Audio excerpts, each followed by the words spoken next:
क्या तस्वीर महाराष्ट्र में बनती नजर आ रही है? महाराष्ट्र में निश्चित रूप से भारतीय जनता पार्टी, शिवसेना और राष्ट्रवादी कांग्रेस, ये जो हमारी महायुति की अलायंस है, ये निश्चित रूप से चुनाव जीतती हुई दिख रही है और हमें कंफर्टेबल मेजोरिटी मिलेगी। जिस तरीके से नतीजे रहे थे 2024 लोकसभा में एमवीए का जो कॉन्फिडेंस है वो काफी बड़ा है। उनको लगता है कि सरकार महाराष्ट्र में उनकी बनेगी। मुझे नहीं लगता, क्योंकि लोकसभा का माहौल अलग था, इस समय का अलग है और निश्चित रूप से हमारी जीत होगी, ऐसा मुझे विश्वास है। ये जो महायुति का गठबंधन बना है, लोग कह रहे हैं कि ये बेमेल गठबंधन है। अजीत पवार की विचारधारा बीजेपी के साथ नहीं जुड़ती, उनको लाया गया है केवल सत्ता के लिए। लोगों में एक इस तरीके से मैसेज है और कैडर भी थोड़ा सा नाराज है, ऐसा कहा जा रहा है। देखिए, पॉलिटिक्स में तो अलायंसेस बनती है, लोग आते हैं जाते हैं और पार्टी का विस्तार करने के लिए और चुनाव जीतने के लिए अलायंसेस बनती है, ये तो कड़वा सच है। पर मुझे लगता है कि ओवरऑल ये सब अलायंस का फायदा होगा, हम जीतेंगे। जिस तरह की तोड़फोड़ पिछले दिनों महाराष्ट्र में हुई, कहा जा रहा है कि लोग इससे नाराज है, लोग पसंद नहीं करते ये सब चीजें पॉलिटिक्स में। मुझे नहीं लगता। देखिए, यहाँ जब दो फोर्सेस इकट्ठा होते हैं, अब वो तो कांग्रेस और शिवसेना साथ में आई, उनके कौन से विचार मिल रहे हैं, या एनसीपी के शरद पवार साहब के और शिवसेना के कौन से मिल रहे हैं। चुनाव में होता ही यही है। एक नारा नया लाया है बीजेपी ने, बटेंगे तो कटेंगे। इसको लेकर काफी विवाद भी हो रहा है। अजीत पवार ने असहमति अपनी प्रदर्शित कर दी कि ये नारा महाराष्ट्र में नहीं चलेगा। कुछ बीजेपी के लोग, पंकजा मुंडे भी कह रहे कि इससे हमारा ताल्लुक नहीं है। इसको कैसे देखते हैं, ये पोलराइजेशन का एक? देखिए, हमारा देश एक है, हम सब भारतीय हैं। हमारे भारतीयों में उपासना पद्धति अलग है। कोई मस्जिद में जाता है, कोई बौद्ध विहार में जाता है, कोई चर्च में जाता है, कोई मंदिर में जाता है।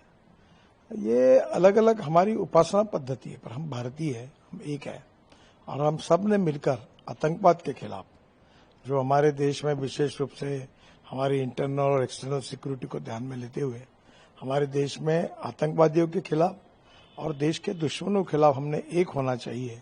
सबने जात, पंथ, धर्म, भाषा भूलकर, ये उसका स्पिरिट है। लेकिन ये बांटने का एक तरीके से प्रयास है। कहाँ है पूरे भारतीय एक हुए, वहां बांटने का प्रयास है। कटेंगे तो कटेंगे, ये लोग उसका गलत इंटरप्रिटेशन करते हैं, ऐसा अर्थ नहीं है। राहुल गांधी लगातार अपनी रैलियों में कह रहे हैं कि 50% आरक्षण की जो सीमा है उसे हम तोड़ेंगे और जातिगत सर्वेक्षण करके। ये वो तोड़ ही नहीं सकते, क्योंकि उसमें सुप्रीम कोर्ट का निर्णय है और सुप्रीम कोर्ट का जो निर्णय है वो है, उसको तोड़ नहीं पाएंगे वो। लेकिन वो हर सभा में कह रहे हैं कि जातिगत आरक्षण का जातीय सर्वेक्षण हम लोग करेंगे। और बीजेपी देखो, उनको पूरा विश्वास है कि वो सत्ता पे आने वाले नहीं है, इसलिए कुछ भी बोलेंगे तो फर्क नहीं पड़ता। बीजेपी के लिए मुश्किल नहीं है मुद्दा? नहीं। संविधान का मुद्दा भी पिछले चुनाव में काफी था। देखो, संविधान ना हम बदलेंगे, ना बदलने देंगे, ना बदलने की कोई हिम्मत करेगा। केशवानंद भारती केस में ये ऑलरेडी आ गया है कि साइलेंट फीचर जो होते कॉन्स्टिट्यूशन के मूलभूत तत्व, वो बदल नहीं सकते। मूलभूत तत्व है freedom of speech, fundamental right, समाजवाद, धर्मनिरपेक्षता, लोकतंत्र, ये कभी कोई बदल ही नहीं सकता। रहे बाकी जो 3 चैप्टर है, उसमें सबसे ज्यादा संविधान तोड़ने का काम अगर किसी ने किया तो कांग्रेस पार्टी ने किया। कांग्रेस पार्टी ने इलाहाबाद हाईकोर्ट के निर्णय के बाद इंदिरा जी को बचाने के लिए बाबा साहब के संविधान की धज्जियां उड़ाई और 77 में जनता पार्टी में आने के बाद फिर वो संविधान की जो गलतियां हुई थी उसको सुधारा। लाडली बहन योजना की काफी चर्चा इन दिनों है, लेकिन कुछ जो अर्थ विशेषज्ञ हैं वो भी ऐसा भी कहते हैं कि ऐसी सब योजनाएं लाने के कारण जो आर्थिक स्थिति है वो कमजोर होगी। देखिए, आजकल सब जगह पर राजनीतिक पार्टी सरकार के द्वारा इंडिविजुअल बेनिफिट स्कीम्स लाती है और उसका फायदा होता है।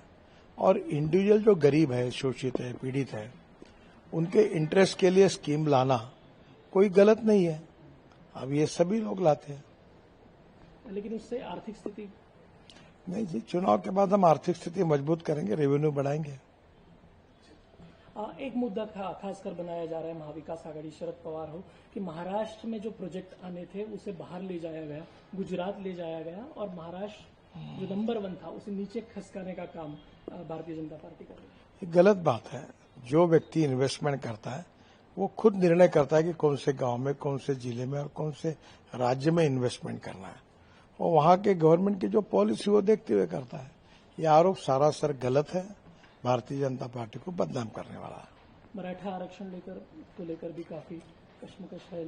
एक तरफा बीजेपी का विरोध। नहीं, ये तो मराठा आरक्षण के लिए तो देवेंद्र जी मुख्यमंत्री थे, उनने उसके ऊपर मार्ग निकाल के मदद की थी, इसलिए स्वाभाविक रूप से मराठा आरक्षण के हम विरोधी नहीं है, पर वो जानबूझकर कुछ लोगों को गुमराह करने की कोशिश कर रहे हैं। तो चुनाव एकनाथ शिंदे के नेतृत्व में लड़ा जा रहा है, लेकिन कोई भी स्पष्ट तौर पर ये नहीं बोल रहा है कि अगले मुख्यमंत्री वही होंगे। देखिए, ये चुनाव एकनाथ शिंदे, अजित पवार और देवेंद्र फडणवीस तीनों के नेतृत्व में लड़ रहे हैं, और पार्टी हाईकमांड चुनाव के बाद हमारा पार्लियामेंट्री बोर्ड और चुने हुए लोग प्रतिनिधि अपने नेता का निर्णय करेंगे। अगर बीजेपी की ज्यादा सीटें आएगी तो बीजेपी का दावा रहेगा सीएम? नहीं, अभी तो मैंने जो कहा ना कि पार्टी का जो शीर्षस्थ नेतृत्व है वो निर्णय करेगा। और एकनाथ शिंदे का परफॉर्मेंस ठीक नहीं रहा तो देखो, जब होगा तब पार्टी का जो शीर्षस्थ नेतृत्व निर्णय करेगा। एक ऐसा भी कहा जा रहा है कि 2019 में जब महाराष्ट्र में सत्ता स्थापना का जो चर्चाएं चल रही थी उसमें एक बड़े उद्योगपति शामिल थे, उस चर्चा में मध्यस्थता कर रहे थे।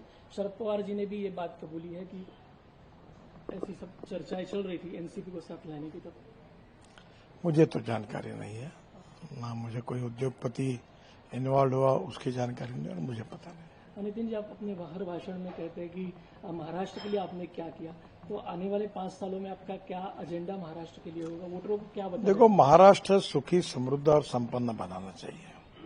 महाराष्ट्र में water, power, transport and communication, ये इंफ्रास्ट्रक्चर अगर अच्छा डेवलप हुआ तो खेती में और उद्योगों में प्रगति और विकास होगा, और महाराष्ट्र अव्वल नंबर पर जाएगा। आज भी महाराष्ट्र सभी बातों में आगे है, आगे रहेगा, और उसके लिए हम सब लोग मिलकर दिल्ली में महाराष्ट्र के विकास के लिए प्रयास करेंगे। आखिरी सवाल, क्या आप सोचते हैं महाराष्ट्र में कितनी सीटें बीजेपी जीतेगी या महायुति जीतेगी? मुझे लगता है कंफर्टेबल मेजोरिटी हमारे महायुति को मिलेगी और हमारा ही मुख्यमंत्री होगा। If you like this video, then like, share and subscribe to ET Now.